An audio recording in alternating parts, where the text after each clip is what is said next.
I just finished a trip down the U.S. Pacific coast, right along the coast. We saw some rugged coastline and some big beaches and some terrific sunsets and a whole lot of other things. So come and join us. This is the first of 4 travelogues.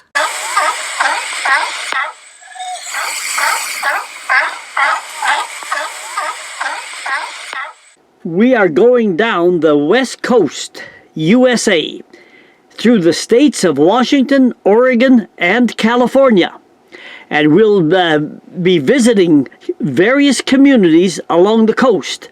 And we'll stick to the Pacific Highway number 101 for most of the way. But you get down into California and it switches over to Highway 1 right along the coast. And you eventually end up on the interstate I-5 right into San Diego.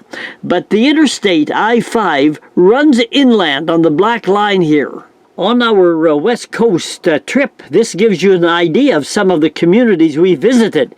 In Washington, we started off with the bike trail and visited Westport and Oysterville, small communities right along the coast. In Oregon, we visited a number of these here and a few more besides. And in California, we visited a number of coastal communities until we ended up in San Diego in the south.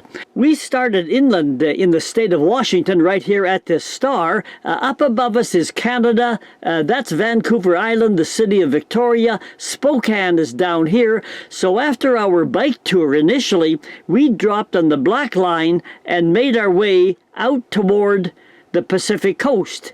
We did not take the red line, the Interstate 5. I've said before, if you want to be in a hurry, hit the interstate. It is ideal, but you might miss a big part of the country by taking the interstate. Anyway, we followed the black line over to the coast. Again, let's go back and start with our bike trail back here. We found out about this 50-kilometer hiking and biking trail called the Centennial Trail, and it was northeast of Seattle between the towns of Arlington and Snohomish. It was our kind of trail, level and smooth. It was easy to find with 10 trailheads along the way, and the trail itself is over 3.5 meters wide. We found washrooms and picnic tables along the way. Near the north end of the trail, we came by this huge barn. Built in 1908, the barn and property was purchased by a Japanese immigrant family, the Nakashimas, in the 1930s. The Nakashimas had 11 children and ran a 70-cow dairy operation. Due to a law discouraging Japanese immigrants from purchasing land, the Nakashimas worked the farm for 30 years before being able to finally purchase the land.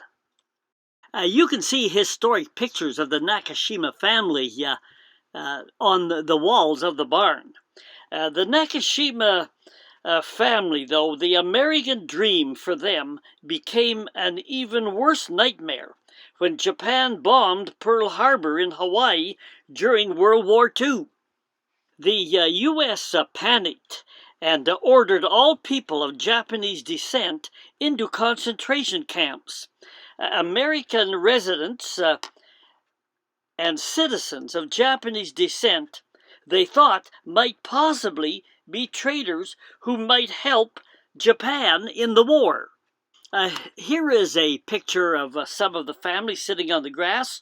The Nakashimas, the parents, now in their 50s, were given only 10 days to vacate their long-term home and business. The farm was quickly sold for nickels and dimes. The family was split up. Some of the family was sent to a refugee concentration camp in California, and others were sent to a prison camp in Idaho.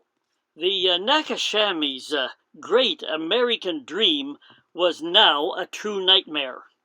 The old house still stands, but the family never returned to their home here. You know, the trail and the Nakashima story was a reminder to me that sacrifices and injustices occur on the very land we enjoy so much today. Okay, here was the plan, the bike trail, and then over to Seattle, and we eventually swung over to the coast to see the communities of Westport and Oysterville. From that bike ride, we actually went into the city of Seattle itself. But it was so big and so many things to see and do there that we made separate videos on Seattle. So in this video, we'll just stay to the small communities and skirt around Seattle and go right over to the coast. There it is, the red check mark. We are driving over to the community of Westport. Westport is a long-term fishing community right on the Pacific, and it is still a working fishing port. Some local residents told me that today the economy is about half and half fishing and half tourism. The tourism part would be surfing and recreational fishing, mainly for coho salmon. Also, many dig the beaches here for clams. And sometimes they pick cranberries in the fall, and some hunt for mushrooms, provided they know what they're doing. We were lucky enough to find a parking spot right in the working area of the harbor. We parked all night right at this working point, and were able to watch these guys unload the fishing boats. The fish were sucked up off the boat in those vacuum tubes. After unloading, each boat pulled away from the pier and headed back out to sea to get another catch of fish. Here's our boat back out in the water ready to fish. Those 45-degree arms swing out like this wide, and the nets drop, and they're ready to start fishing again. Larger boats than this one, called trawlers, drag long nets behind them. This is the most common way in commercial fishing. It is effective, but it is not without controversy. While small fish can swim through the net, critics say that the nets also catch unused fish, other mini sea animals, and even diving and swimming birds. There is no real effective control over these large trawlers that now comb the ocean everywhere and from almost every country. Westport is also famous for its crab fishing industry. These crab pots seem to be everywhere along the docks. They are knitted in a diamond-shaped mesh that's characteristic of the pots. But the pots are wound up, and these guys are ready to go crabbing. This structure is what caught my eye. It is the old fishing pier, built years ago, and high enough to let boats sail under it. It was a long walk out to the end, but it was big, and it was old, and it was unique. We moved down the coast from Westport, heading southward, and the road was a two-lane road that often followed right along the coastline. Our last stop in the state of Washington was Oysterville. Not far down the coast, we came to historic Oysterville. Oysterville at one time was a hotbed of the oyster industry that supplied particularly San Francisco with oysters. But now it was a mere shadow of what it had once been. It was now an easy-going retirement type of community of only a few dozen houses. Oyster farming was overdone, and the oysters declined, and the town went into decline. But there is one company in Oysterville right now, the Oysterville Sea Farms, and we stopped by there. We just had to buy some cans of oysters. They also can salmon there as well. Oyster farming, though, has been going on ever since Roman times. They've got clams in the area too, and both clams and oysters are similar, but they are different animals. I believe these are clams because of the smooth, shiny shells. In contrast, these here look to be oysters because they are more rough and irregular. Oysters produce pearls that are a highly valued item, and they live in coastal ocean marine habitats, whereas clams tend to live in freshwater habitats. We drove around the town a little bit more. It was springtime, and as you can see, the flowers were in full bloom. It was a nice, quiet little community, but we were soon on the road and headed for the Washington-Oregon border. By the red check mark here, we've crossed the border from Washington into the state of Oregon. The mighty Columbia River separates the states of Washington and Oregon, and the town of Astoria is on the Oregon side of the river. And this is where the famous Lewis and Clark historical expedition arrived. The British also, at that time, claimed interest in this area. However, as a part of the distance and a declining interest in empire expansion, the British eventually dropped their claim to this part of the continent. The Columbia River originates in the beautiful Rocky Mountains of Canada. This Canadian water flow enables ocean-sized ships like this one here to navigate almost 500 kilometers inland. Besides enabling this tremendous transportation ability, it also provides both consistent and reliable sources of water for electrical power production and for irrigation of the rich orchards and grain fields of both Washington and Oregon. We biked a short trail in the downtown area along the waterfront. It went a little ways out of town. Very pleasant. My wife is turning around her bike there on the trail. We didn't go too far, and this is the historic area. We just left Astoria, and we are now looking for a place called Tillamook. I've always eaten this cheese called the Tillamook cheese when I was a kid. And that farm and factory, that operation is right around in this part of Oregon somewhere. So if we see any sign, we'll have to pull in. Here is the front door, and you can get more than just cheese here. This big farmer-owned co-op opened up in, I think, about 1949. And they make things other than dairy products, like things like ice cream, butter, sour cream, cream cheese spreads, and things like that.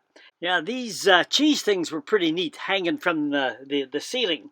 The first white man in the area was a Captain Robert Gray, and he sailed into the bay here at Tillamook and thought he had discovered the long-sought-after Great River of the West.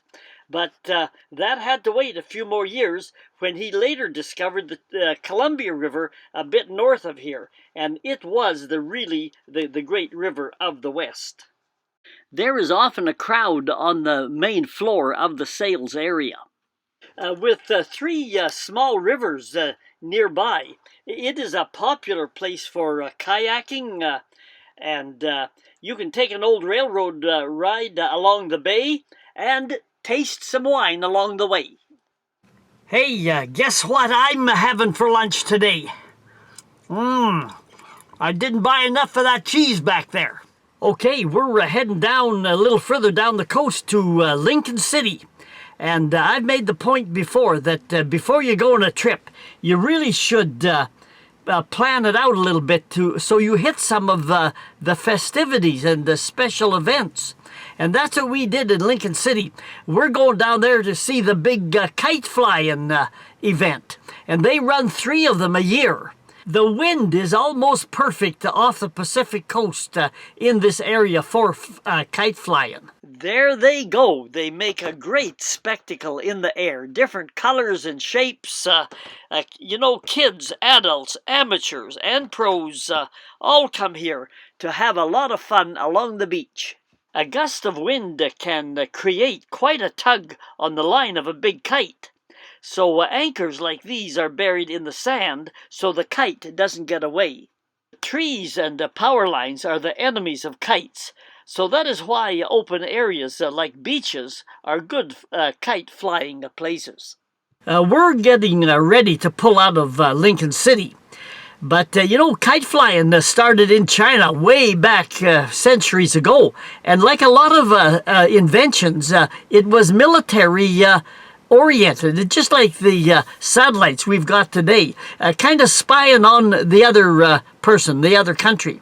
And that's what the early Chinese people did. They even strapped people up into their early kites, lifted the person up in the air so they could get surveillance and look at the enemy armies and to see the countryside, what it was like to move their own armies, especially over some rough terrain.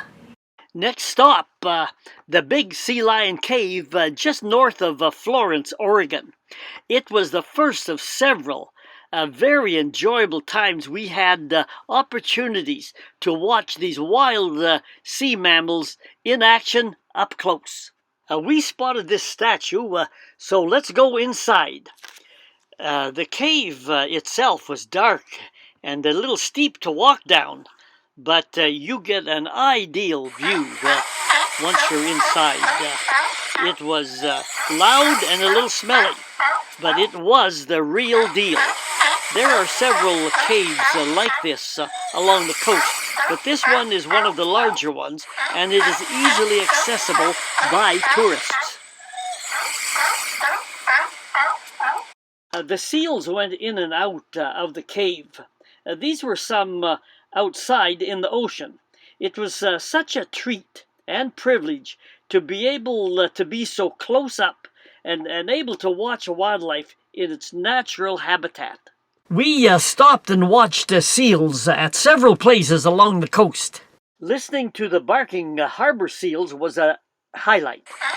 They really bark with annoyance when a seal swimming in the water tries to crowd in on the ones packed onto the pier platforms. Sometimes the seals were further out in the harbor, but not always. We watched and were entertained by the barking seals.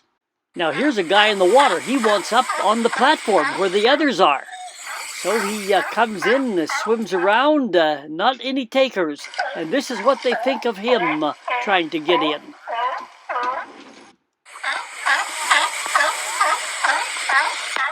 Fun to watch. Here's a few pictures of the coastline.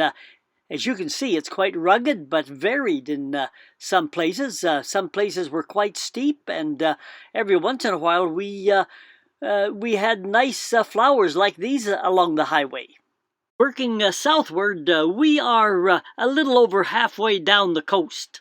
Still in Oregon, our next stop was the National Dunes.